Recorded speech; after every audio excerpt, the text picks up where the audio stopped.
What is up, Outlap F1 Nation?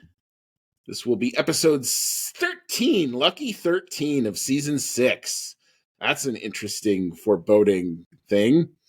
It's the 2024 Miami GP race preview show. And you've got Andy, and I'm along with Cody tonight. Cody, bit of a long time no see. I think only since, 36 hours or something like that? But anyway, how's it going on this fine Wednesday evening? And do you have your beach gear ready for the Miami race? I honestly, my weekend destination is a little different. Heading up to Michigan this weekend, so it's definitely far from the beaches of Miami, but still be a good time, I think. Oh, how I wish again that I was in Michigan. This is what happens when you grow up in Chicago. You get all these lovely jingles that are stuck in your head, and that was one of them. Mm-hmm. So retro there, but that's not why you're all here. You're all here because we have a full packed show. We're going to get into all of it in just a little bit. There's news breaking all over the place. None of it apparently is actually on the racetrack. All of it is off the racetrack, but we're going to talk about all of it in just a little bit. But if you found us, welcome along, as David Croft would say. You can find our show, as always, Twitter, X, whatever that thing is still called. We're still there. We still put stuff out on it. Instagram, Discord, Reddit, and of course YouTube. Little note on YouTube. We've actually also now activated YouTube Music. So you can find all of our traditional podcast episodes there now as well. They will actually start to post as long as another. It's basically another channel where you can find all of our audio only content as well as the video content that if you're watching right now. So Outlap F1 podcast will take you to all of those places. I also added it to our link tree, which is in all of our show notes and on all our profiles. So if you're on YouTube and you like what you're seeing and you like what you're hearing, you can smash the subscribe button, as they say, or if you're on your favorite podcasting app, you can click the 5-star button. And then also on YouTube, if you want to give us a like, that's also helpful as well. Email the show, chat now at outlapf1.com. You can, the website, it's just still there, but there's nothing on it yet. We'll talk about that later. Outlap F1 Nation, thank you so much for continuing to support us, especially monetarily. Thank you so much to the following people: Dean Warwick, Yuri Dolchester, Paul Weaver, Quentin Warden, Kevin Kelly, Regan Stanzik, Timothy Brown, and of course, Jonathan Scott. If you'd like to become a member of the hashtag Outlap F1 Nation, you can see our anchor page for support. $5 all goes into two things. One, trying to make the show better. Two, investing in equipment or new equipment or upgrading the equipment we currently have. Check it out. We would be most grateful if you'd like to support us that way. Final note before we hop into all of the fun. You can check out the good folks at Manscaped. You can use our code OUTLAP. That's OUTLAP, all one word. That'll get you 20% off and free shipping on all of their great products. All right, enough of the small talk. We will now rip the Band-Aid right off. Big, huge news. It was in the rumor mill for the last couple of weeks. It is now official. Titanic implications possible all over the place here. Adrian Newey will leave Red Bull in the first quarter of 2025. He has informed the team and negotiated his exit. He will no longer be working on Red Bull's current F1 car for the rest of this season. Instead, he'll be putting efforts into Red Bull's first hypercar, the RB17, before leaving in early 2025. What that means is the gardening leave starts now, and once he leaves, he's free to sign and start immediately with a new team. He will be at this weekend's Miami Grand Prix, and he also hasn't ruled out the possibility of retirement from the sport. So because of all that, the rumor mill has gone crazy. We have rumors of a meeting with Fred Vasseur from Ferrari. Ferrari are putting a big push on to try to recruit his services. Aston Martin is pulled up with a Brinks truck full of money, trying to give it to Adrian. Those seems to be the two big front runners, or at least the forward-facing front runners right now. But Adrian Newey's comments on his departure from Red Bull, he said, quote, "Ever since I was a young boy, I wanted to be designer of fast cars. My dream was to be an engineer in Formula One, and I've been lucky enough to make that dream a reality. For almost 2 decades, it's been my great honor to have played a key role in Red Bull's racing progress from upstart newcomer to multiple title-winning team. However, I feel now is an opportune moment to hand that baton over to others and seek new challenges for myself. Wow. Titanic implications all over the place here, Cody. Thoughts, takeaways, what's your take on all this? Wow. Well, for one thing, as a Red Bull fan, it makes me very sad because Adrian Newey has a well-earned reputation in F1 as a genius in the world of car design, and he's designed the championship-winning cars, or had a major hand in designing the championship-winning cars of Sebastian Vettel, who was the champion when I started becoming interested in the sport. So a lot of attachment there. He's designed the championship-winning cars that Max Verstappen is currently winning. So the fact that he's had major hands in those cars, especially in the dominant car right now, makes him leaving the team at this the peak of their dominance seem pretty crazy. And gotta imagine that it's been spurred on by the apparent inner turmoil that is being experienced at Red Bull right now. We've talked about it plenty about the Horner allegations before, so I won't get into details on that. But the divide between the two sides that are fighting for pretty much control of Red Bull has probably discouraged Adrian Newey somewhat, because he seems to be the type, and I think he's even said so, that he doesn't really care about the politics and that type of stuff. He just wants to do what he does best, which is design race-winning cars. And maybe this has been the driving force behind him deciding, well, I don't really want to be part of this anymore. It's a good time to hand this off to other people, like you said. And he's getting older. He's got to be considering retirement. Even if Red Bull was, all peachy, happy, no problems at all, he must be thinking of retiring not super far down the line and just, calling it quits as, the end of a fantastic career. Personally, I think that he's still got it. And if he still has the drive to design race-winning cars in Formula One, there are teams that are willing to pay him astounding amounts of money. I'm sure Ferrari will open the coffers if it means that they can bring him in. Aston Martin is apparently already offering to open the coffers to bring him in. And either one would be very interesting and fantastic. I believe Adrian Newey has also said in interviews that some of his regrets in his career is that he's never been able to work for Ferrari, and he's never worked with Lewis Hamilton, and he would be able to check off both of those by going and working for Ferrari. So I think it would be really cool. My gut tells me he's going to retire, but if he was going to go anywhere, I would hope it would be Ferrari. Fair enough. We did have a listener question from our friend and loyal listener, Dave Doherty, who asked that exact question. Where do you think Red Bull go from here, since the team apparently looks to be in crisis? Could Verstappen leave, and do you think the team will be any different? Let me just comment before we get into that question. Let me just kind of give my take on kind of this. This is probably fallout from all of the drama. I mean, Adrian has always been this kind of hippie, laid back type of guru, artsy guy who, it's been said many times, likes to kind of come and go as he pleases, doesn't really keep set office hours, does his thing when he does his thing.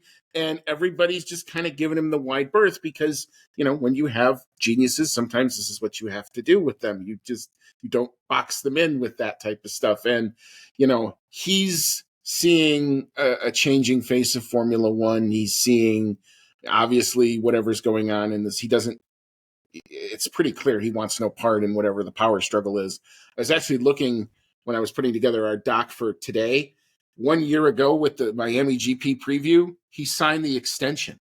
So apparently it's also come out in a lot of reporting that he was close to doing this move last year, and it was Christian Horner that, convinced him to sign that extension that takes him now up to here. It was supposed to run, I think, till 2026.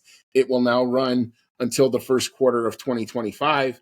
But effectively, his F1 influence on the 24 car is obviously finished. His any further influence on the 25 car is obviously finished.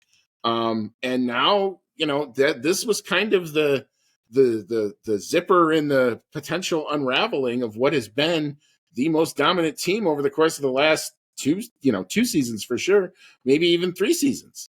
In Formula One in Red Bull Racing. So, now you're looking at Red Bull with new car in 26, new engine coming in, unproven. We don't know what Ford's going to do or how much Red Bull's going to have to, put into that effort to get that program up and moving. We don't know yet. I'm excited to see what Ford will do, but it's unproven. And now you have questions about, well, what would keep Max Verstappen there, especially if the Horner side of the contingent tends to keep making gains in this power struggle. And that none of that seems to be anywhere close to resolution. So now you have all that kind of up in the air. So, my personal thought is, and I'm going to kind of go in a different direction. I know there's a lot of clamoring that says Ferrari would be the place to go. We want to see Lewis Hamilton win the 8th title with a new car. My take on it, what I think makes Lewis so special is he's won the 7 without a new car. Because you go back the last 30 years and you look at who the dominant teams and the dominant eras were, they were all new cars with the exception of Lewis Hamilton and Mercedes. Go back to Vettel, that's a new car. You go back to Verstappen now, all new. So this guy's had his, mark of design on it for a very long time. And the fact of the matter is, now it's all going to change. So I actually am hoping that he kind of just retires because when we get to 26, I don't want to see there be a team dominant. I want to see more of a level playing field. I want to see multiple teams have a shot at it. I think if he does put his genius into the 26 regs, somebody's going to be that 2.5 to 2 3/4 up going in, and then we're just repeating the same song and dance that we're doing now. So I'm more of the thought of, I actually kind of hope he just kind of packs his bags and, goes off into the sunset. He's got nothing left to prove as far as I'm concerned. Yeah, definitely doesn't have anything left to prove. As far as what Verstappen is going to do now that this is coming out in the open, that Newey's leaving, I think Verstappen is going to be locked in for next season for sure. I don't think he's going anywhere before the end of 2025 because, the 2025 car development is probably, already in progress, and I think they're probably going to still have the dominant car. So I think he's got his best shot at next year's championship by staying right where he's at, unless things get really, really nutty at Red Bull, like the power struggle gets like out of hand, or more things come to light about the Horner allegations, and he still refuses to leave or get fired or whatever would happen. Unless that type of crap hits the fan, like I think he's around next year for sure. 2026 though, as we said, with the new regs, it's a crapshoot. He could probably have a decent chance at any major team, and any major team would be happy to have him. So, yeah, who knows after that? I don't know. I think my gut says he stays at Red Bull, but who knows? We'll just kind of have to see where things go. There's a lot of things that are still up in the air as far as that's concerned. There's so much that could happen. If you want to go down a rabbit hole right now, anywhere, in corners of the internet, there are places that will accommodate you there, that has, shots of drivers in all sorts of different uniforms. But, I tend to think that what the Verstappen camp has said will kind of hold true, that if Helmut Marko is somehow forced out of that team, I think that would be the linchpin that might take Max out along with it into possibly the waiting arms of one Toto Wolff. Now, you wouldn't. One thing we know about the Newey situation is Newey is not a fan of Toto Wolff, is not going to go to Mercedes, so that's pretty much out. That's of the 5 top teams, that's the one that's kind of already out the door. I think both parties have kind of said that that's probably not going to happen. So you could potentially see Ferrari, Aston, possibly a backdoor McLaren. Him and Zach Brown have a relationship. And then who am I forgetting? Ferrari, Aston, McLaren. You won't go back to Red Bull. That's it. That's the 4. Okay. Yeah. It's late. I apologize. I'm not having a great night so far. But anyway, yeah, big, huge, wide-ranging implications. We will follow the story. We will stay on it. And that's just part 1 of the nuttiness, because another story broke earlier today. And for all of you who shared my rage at the Andretti Global getting rejected by Formula One, this story is for you. Takes kind of a miracle thing to get the United States Congress to come together on anything, but the hatred of having Andretti not in F1 apparently has done that. A 12-member bipartisan, dear God, when can you say that in this country? Congressional commission has sent a letter to Formula One and Liberty Media asking for clarity on why they rejected the Andretti bid. And I went through in great detail that letter that they sent and tore it apart. I think these congressmen are going to do a better job than I could of tearing it apart. So they have responded or requested Liberty's responses. By the way, they only have 2 days to do this. So here's the questions that they're asking. 1, under what authority does FOM proceed to reject admission of Andretti Global? What is the rationale for FOM's rejection, especially with respect to Andretti Global and its partner GM potentially being the first American-owned and American-built race team? Question 2. The Sherman Antitrust Act of 1890 outlaws unreasonable restraints on market competition to produce the best outcome for the American consumer. How does FOM's denial of Andretti Global and GM, American-owned companies, square with Sherman Act requirements, since the decision will benefit incumbent European racing teams and foreign automobile manufacturing affiliates? Question 3. This is the best one. We understand that GM intends to reintroduce its Cadillac brand into the European market, which would support thousands of good-paying American automotive jobs, especially with Formula One's worldwide audience and its halo effect on its teams and sponsors. How much did GM's and Andretti's entrance into racing competition, taking a portion of the racing market share in GM's entry into the European market, taking market share, each play into the decision to deny admission to the Andretti Global team, given the public outcry of incumbent Formula teams against a new American competitor? That's a lot of legalese, but that's welcome to Congress. And then they sign off on the letter saying, we continue to exercise oversight on this matter and with appropriate federal regulators to ensure that any potential violations of U.S. anti-competition law are expeditiously investigated and pursued. Wow. And it's signed by like all these 12 of them. And like I said, they're from both parties. So, Liberty, you now have a congressional commission on your tail. So, Cody, big takeaways from this, and then I'll kind of come in with what I think will happen. My biggest takeaway is that I think U.S. Congress probably has more important things to worry about. That said, I do think it's interesting that they're getting involved, that they think that, rejecting Andretti's bid to be in the sport is worthy of questioning if it's going against antitrust laws. As you and I discussed before the show, said that Liberty is an American American company, and therefore is subject to such antitrust laws for their part that they play in this. So I think it's interesting that they're asking the questions. Do I think it would actually change anything, go anywhere? I don't think so. But it does show that, there's support for, that goes beyond just angry fans, support for Andretti and actually getting into the sport. And, apparently even the U.S. government thinks that their rejection is unreasonable.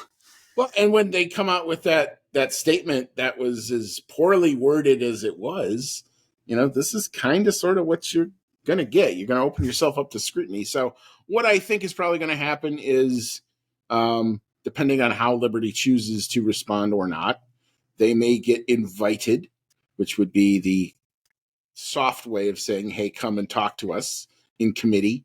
Or they may get compelled to come in and have to testify because, these are U.S. companies and, Congress can dispatch the SEC.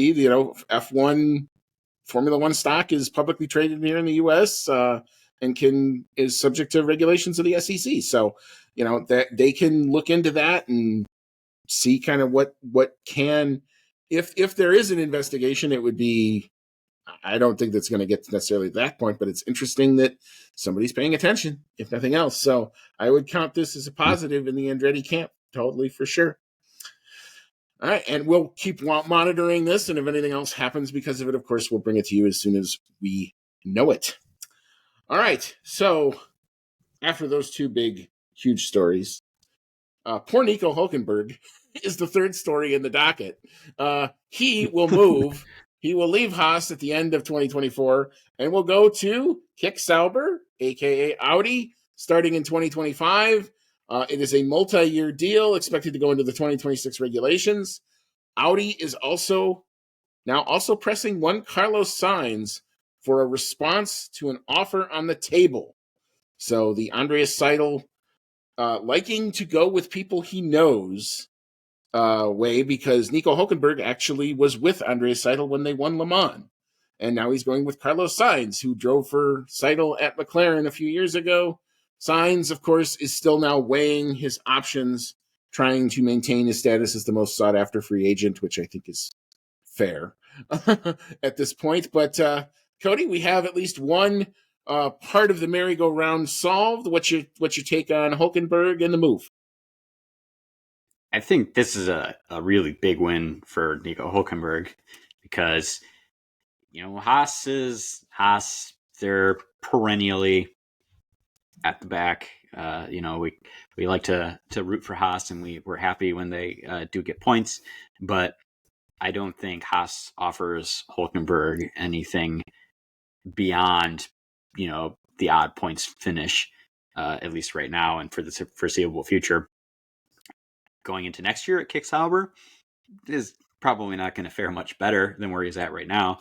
But the interesting thing about it is that it is a multi-year deal, so he will at least see out a season or two once the team becomes Audi, and that is huge for him because with all the reg changes and the new team not really a new team, but new ownership coming in, and Audi's really getting like the full fruits of Audi's investment and their engine and everything that's going to be coming in, it could work out really well for him. It's anybody's guess at the moment how good they're going to be right when they come in. But I imagine that they would probably fare better than Kick Sauber does right now.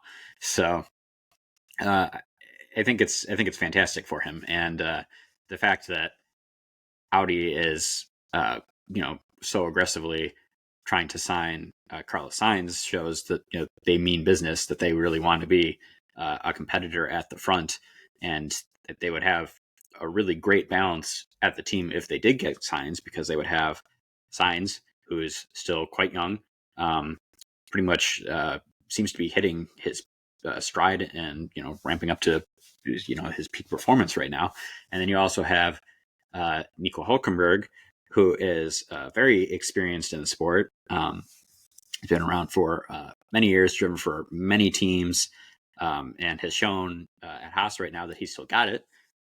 He's getting points finishes. He's outperforming his teammate. So I think that would be a very, very good pairing for Audi to have, going into, their start in the sport. Yeah, I mean, for Nico Hulkenberg, it's definitely an upgrade, and a better chance to somehow eliminate the longest race streak without a podium thing that he has going on. I don't ever foresee that ever, unfortunately, happening at Haas unless Haas happens to get some sort of a tire call in a pouring rain race really right, and nobody else gets it right at that time or something like that. That's what I think it would have to take. But from a guy who was a German commentator, 3-4 years ago, to now going into a works organization in a new set of regulations. That's a big win for him.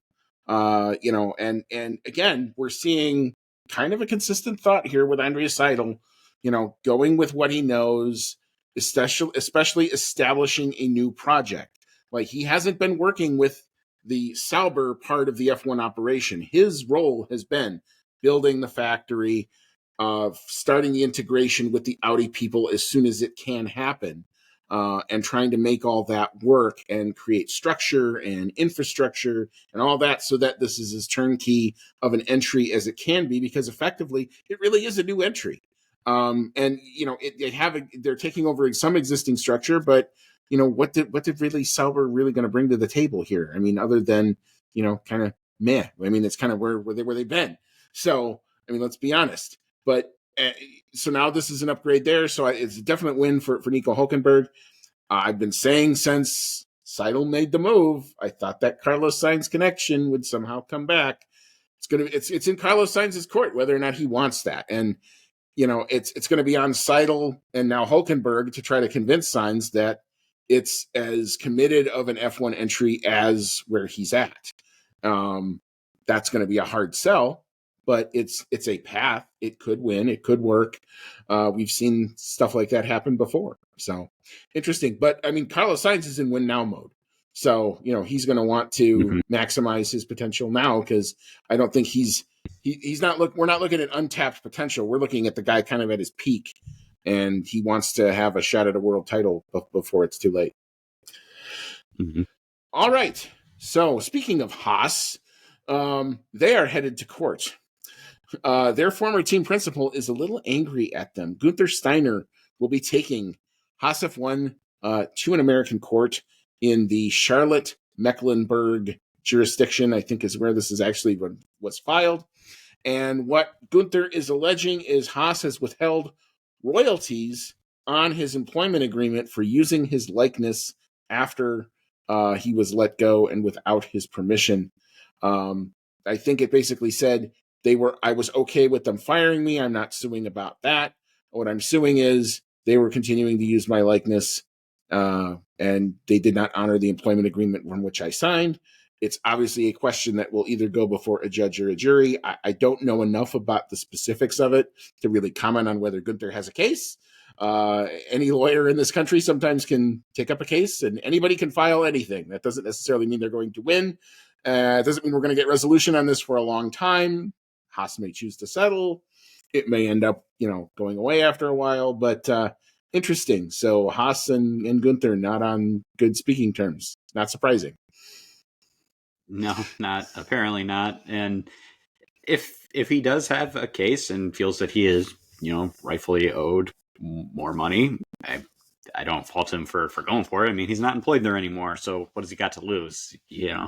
If he's gonna go after him, for what they're worth, if he thinks he has solid ground to do so. But I don't really know too much of the detail on this one, other than I saw a blurb that was like, "Oh, Gunter's suing Haas," and I was like, "Huh, interesting." But yeah, I don't know the details on it. Yeah, fair enough. And like I said, we'll monitor this, and if anything does come out of it, we will bring it to you. All right, so focusing in on a little bit of this weekend, I'm going to skip the Ferrari thing for now. We'll come back to that because we'll do that one last. What I wanted to talk about was, we had some more interesting FIA news. Aston Martin is set to appeal the Chinese Grand Prix penalty assessed to one Fernando Alonso in the sprint race, where, of course, he had the puncture, had that nice battle along with 3 or 4 other guys for P3 there. Ultimately, Sergio Perez was the one that ended up taking the P3, and Alonso ended up getting a puncture, having to retire from the sprint, and then got assessed a penalty on top of it, and more importantly, 3 penalty points, which brings his total to 6, and that's halfway to a race ban, and that's what I suspect this appeal is about. If they could get that set aside, he would get those penalty points taken off of his license and would probably feel a lot better going into what is still a very long 2024 season. So there is now a hearing set for Friday. We are in our appeal section of our rule book, which means we have to have new and significant evidence that Aston Martin would need to present, have the original Chinese GP stewards agree that the evidence is new and significant.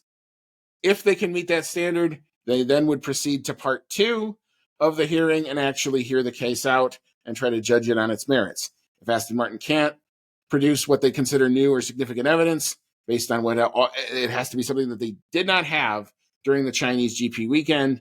If the stewards agree with that, don't agree with that, the hearing ends right then and there. And of course, Aston Martin would pay for the cost of the hearing. I don't think they really care so much about that. Lawrence seems to be throwing Brinks trucks all over the place this week. But anyway, do you think, Cody, that he has any sort of case in this? And would we see potentially a reversal? I think that there should be something of a reversal, whether they've got enough, new and sufficient evidence to, provide that reversal. I don't really know what else they could show, but they apparently think that it was an unjust penalty. And having watched it live, I thought that maybe Alonso was racing maybe a little too hard at that point. Maybe he should have, given up when it seemed like it was over instead of pushing back. But it was hard racing, and that type of thing is exciting. That's why we watch Formula One, because it's fun to watch people race and race hard and entertain us, and that's what he was doing. So I can see, yes, maybe giving him a penalty for pushing it a little too far. I think the 3 penalty points is nuts, because 3 penalty points is like significant. That's what is it? They get a race ban at 10 12 points. I think it's 12. 12. Okay, so we haven't seen anyone get to that in a long time. But anyway, but 3 points for that one incident. That's a quarter of the way there. Right now, it puts him at halfway there, and I do not think that incident was worthy of that many penalty points, especially because if I remember correctly, that's more penalty points than were given to Lance Stroll for his incidents rear-ending Daniel Ricciardo, where he was very clearly, when you look at the onboard, not paying attention to what he was doing. So I think that's worthy of more penalty points than what Alonso did. So I feel, that they were not, they're not applying the appropriate punishment, fairly across those 2 incidents. And, the FIA always says that, they look at the rules, they look at what happened, they don't look at the outcome. They look at what happened in the incident, trying to put on blinders and use that to determine the reprimand. But yeah, I feel like it was too heavy-handed. But based on what you were telling me before we started here, is that this is apparently based on rules that everyone has agreed to, which maybe you can shed a little more light on that. Well, it's one we've seen, the kind of going away from the 5-second penalty for incidents on track to now the 10-second penalty, and there's all of these rules going into the corners that the FIA has worked with the drivers, and they've tried to come up with kind of a set of standards where, like, if you're the trailing car going into this corner, the standard is this, and then, in the subsequent corner, we're going to keep the same standard as opposed to making the second corner a new standard, to where, like, okay, if you get alongside or 3/4 of the way on the inside, and now you go from an inside corner to an outside corner, well, you establish that position on the inside corner, and now even if you sort of lose it going on the outside, you don't have to reestablish to have a right to that corner still. So it's a lot of that. Fernando Alonso, ironically enough, was one of the consultants I think that they brought in to talk about these types of, combat rules effectively. And they're trying to apply the same standards. And what they've kind of said is, this is what y'all asked us to do, and we're enforcing it the way you guys have told us you want it. You guys wanted harsher penalties for this type of stuff because you didn't want the cars to be damaged or people to be taken out of races or dive bomb moves that have no chance of ever getting stopped or anything like that. Do I think that's what happened with this incident? No, I don't think we were outside that. I thought it was good hard racing. I agree with you from an entertainment standpoint. I thought it was the highlight of the sprint, if you ask me, was what made that worth watching. And I think those types of things ought to be encouraged. Furthermore, the fact that Alonso picked up the puncture and was the big name loser in that entire scrap, to me, that should pretty much kind of end it where it was, assuming nobody else was really adversely affected in that race. I didn't see anybody else really adversely affected. I thought that's kind of where it was. To then give him a penalty on top of all that seemed a bit harsh. However, now we're in this standard of new and significant evidence. It is a very difficult standard to meet. You have to present them with something that they didn't have available at the time. I don't know that there's going to be enough here to have them do that. I understand Aston taking the shot. What do you have to lose? You walk in with nothing. If they kick you back out, you still have the nothing you walked in with. So there's not, other than the cost of the thing, of the hearing, which I don't think Aston has a problem coming up with the money to pay that right now. So that's not an issue. So, yeah, I mean, part of me hopes that at least it gets looked at, or they get to part 2 and can at least then try to look at this one more time.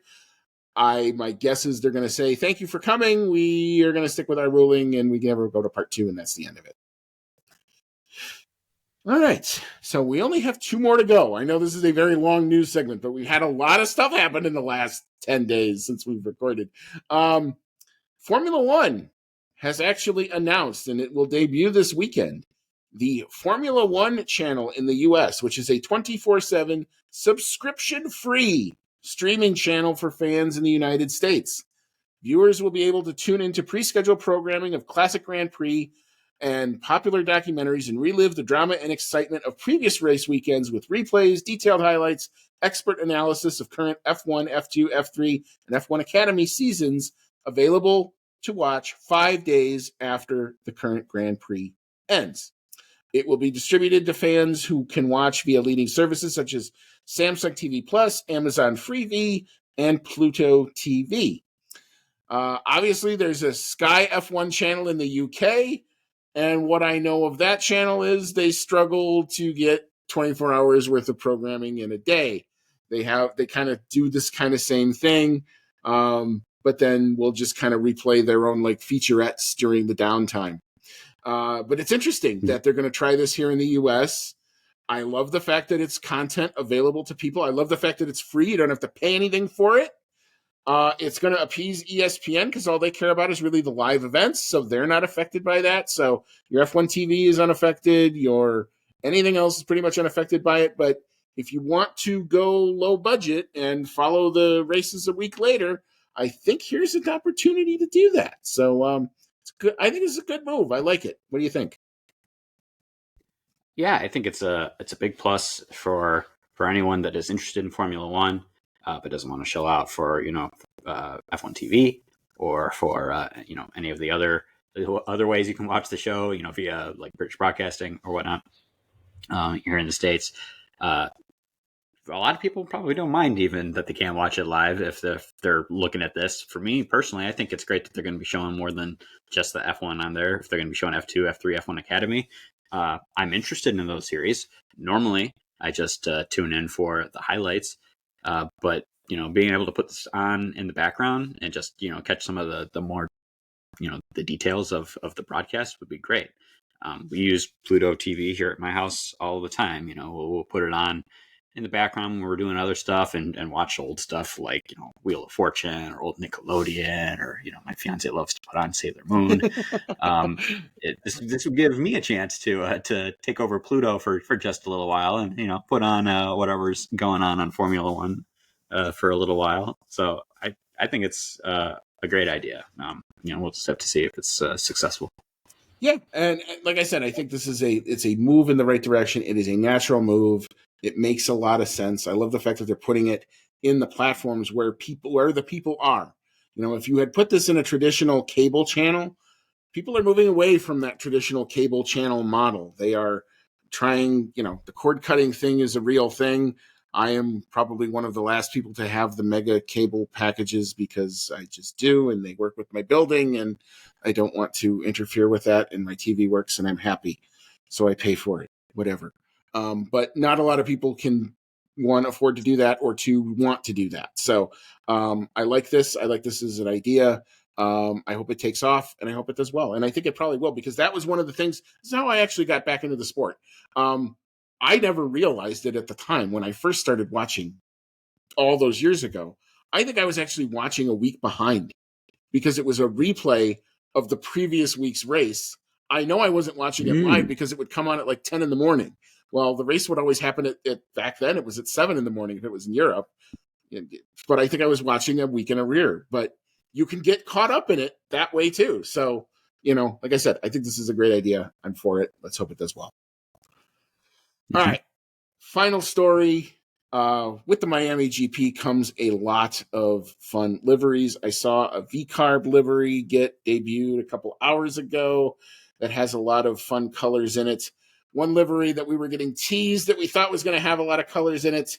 It's actually a significant story because Ferrari has changed the name of their entry. They are now Ferrari HP or HP Ferrari or something like that, actually as part of their entry, and they are now the title sponsor of the Scuderia moving forward. As such, they've unveiled what we thought was going to be a very special livery for the Miami GP. I'm sure if you've been on the internet, you've seen the race suits. They're the baby blues with the big HP logo on it. We thought the car was going to match. Alas, it's still red with some blue accents on it. Whatever. Anyway, that's my thought on this thing, but I was really hoping to see a blue retro North American full go type livery. The renderings again that I see on the internet are always 10 times better than whatever I see when they actually do it. But Cody, I'll let you take over. What you thought on this? I think you and everyone else was excited at the prospect of a blue Ferrari for just one race. It would have been so cool and so different. Would have shown that Ferrari is willing to, at least go farther than Red Bull for the one-off liveries. But and the teases were so good too. Like you said, the baby blue, like full blue race suits, which made a lot of people think like, oh, maybe they're actually going to do this and do a blue car. And they got, doing the photo shoots and the teasing and stuff like that. And then they did the one where it just showed like the end of the wing and the nose was red. And I was like, oh boy. And then it finally revealed the car, and it's like a couple teeny tiny stripes of blue and partly blue wings. And I just kind of went like, really? That's so boring. It's so disappointing. I was, had my hopes up here, and then they came out with this. So, definitely disappointing. Thought it would have been so much more, but, alas, that's just, Ferrari apparently is in the mindset of, we do red cars. That is how we do it. And, the coolest special liveries you're going to get are, I guess this was supposed to be like a throwback too. They do the throwback stuff. It seems like every year Ferrari's got some kind of anniversary to celebrate. And we thought we were going to get something cool out of this one, but Well, and had they gone with a blue livery, that would have been pretty steeped in history back to when they raced in North America back in the 70s and all that. So it would have been, like I said, I think it would have been a win-win. I don't think anybody would have seen that car and not realized it was a Ferrari because it wasn't red. But anyway, we're working through that, I guess, with our American audience here. Yeah. Anyway, so expect to see a plethora of special helmets. Expect to see a plethora of other special liveries as we go kind of throughout the rest of the weekend. But for the hype train that was the Ferrari thing, especially when they put out the blue wheel, I'm like, oh, maybe. Guess not. All right. We have talked enough about the news. it's time to actually get ready for some on-track stuff. So we're going to take a break. We'll re-rack. We will get into our Miami GP track facts. We'll talk about the weather, which always can play a bit of a role in Florida this time of the year because rain just happens to come up out of nowhere. So do they expect it to happen? And then we will get into what we think is going to happen over the course of the weekend. It's a sprint weekend, so we've got lots of sessions to try to predict and get ready for. We'll do all that on the other side of the break, so come on back. You won't want to miss it. All right, welcome back in. This is season 6. This is episode, hopefully lucky 13 of the Outlap F1 podcast. It's our 2024 Miami GP race preview show. I have not played any of the Miami music yet. We might do that at the end of the show. Stay tuned for that. But anyway, we're going to now turn our attention to the weekend on the track. We've talked enough about stuff happening off the track. Let's talk about what's going to happen on it. Our Miami GP track facts are brought to us by our good friends at Pirelli Motorsport. Cody, tell us about the Miami International Autodrome. All right. This weekend, Formula One heads to the Miami Gardens in the United States to race around the Miami International Autodrome. Number elapsed around the circuit for the Grand Prix is 57, and the length of the track is 5.412 kilometers or 3.362 miles and consists of 19 turns. Tire selection from Pirelli for this weekend is a C2 compound for the hard, C3 for the medium, and C4 for the soft. And the track characteristics from Pirelli are a 3 out of 5 for traction, 3 out of 5 for braking, 3 out of 5 for tire stress, 3 out of 5 for lateral load, 5 out of 5 for track evolution, 3 out of 5 for asphalt grip, 2 out of 5 for asphalt abrasion, and 2 out of 5 for downforce. The qualifying lap record around this circuit goes to the Red Bull driver of Sergio Perez with a 1 minute 26.841 seconds, while the race lap record goes to the other Red Bull driver, perhaps you've heard of, Max Verstappen. He set that lap record in 2023 with a 1 minute 29.708 seconds. Most wins around this circuit, I'm pretty sure he's the only winner around this circuit so far, is Max Verstappen with 2 wins. And therefore, most constructor wins goes to his team Red Bull, also with those 2 wins. What's the circuit like, man? All right. With the Hard Rock Stadium at its epicenter, the 5.41 kilometer layout will feature 19 corners, 3 straights, and potential for 3 DRS zones. Well, I don't think we have that. I think we only have 2. And an estimated top speed of 320 kilometers an hour. There are elevation changes, too. The main one found between turns 13 and 16, with the track heading over an exit ramp and under various flyovers across uneven ground.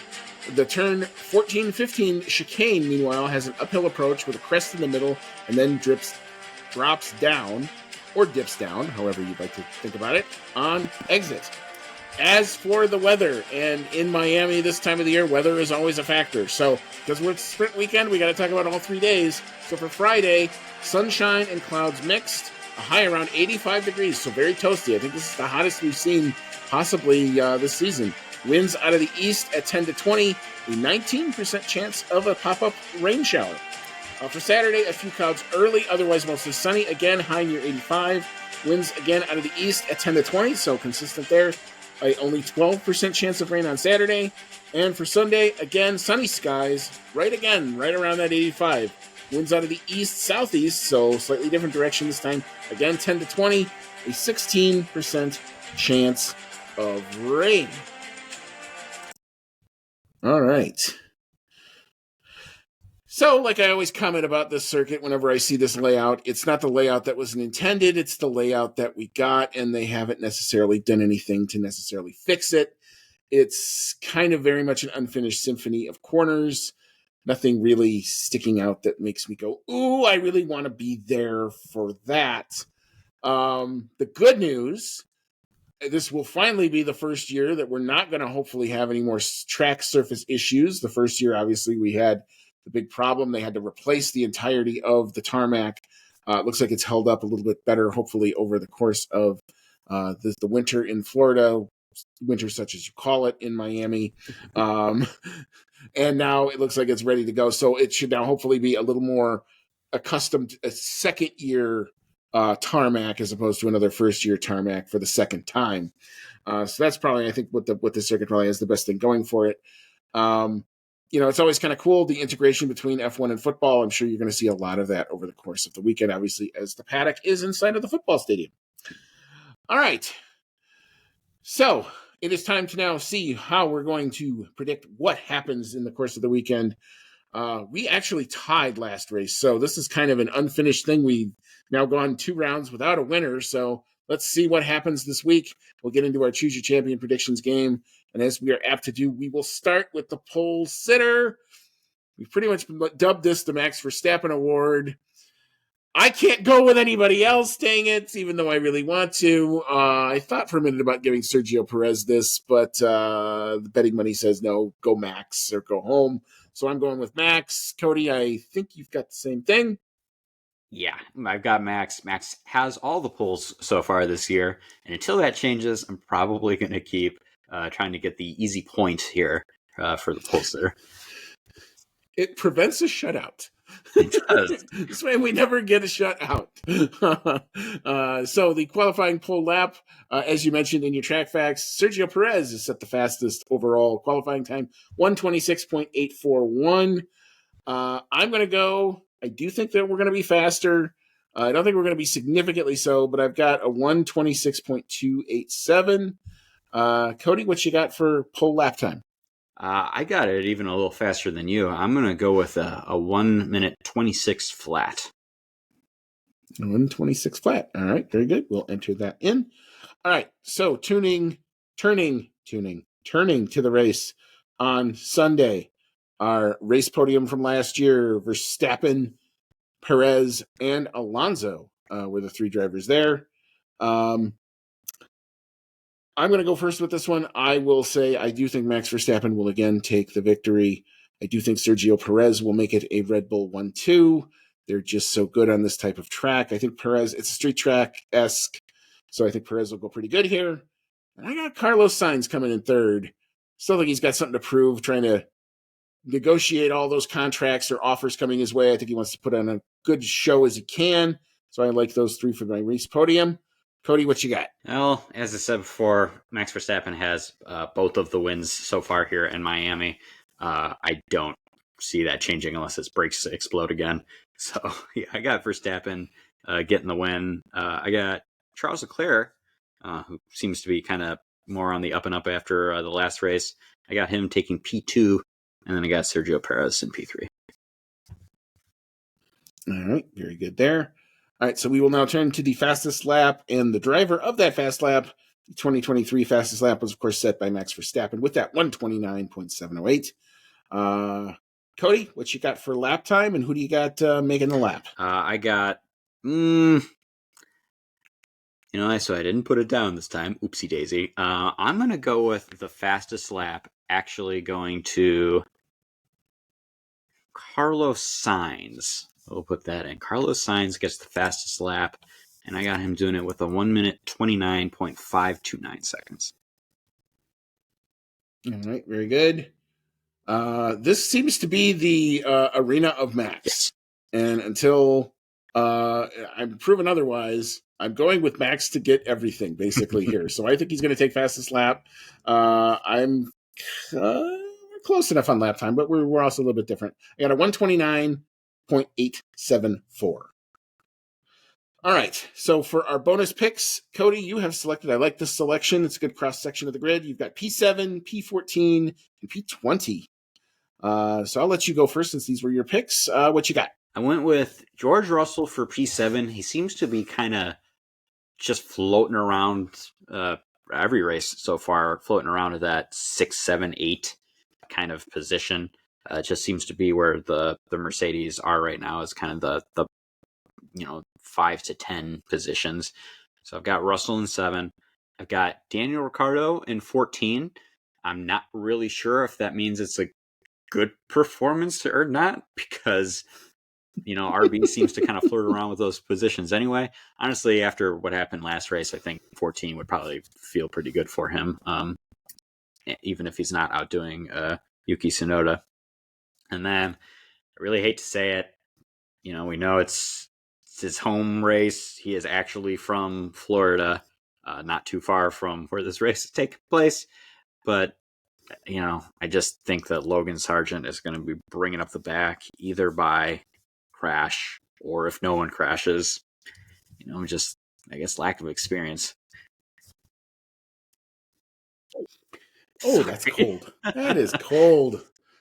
Woo! But all right, we will enter that in. We shall see what happens there. I'm going for P7. I've got Fernando Alonso checking in there.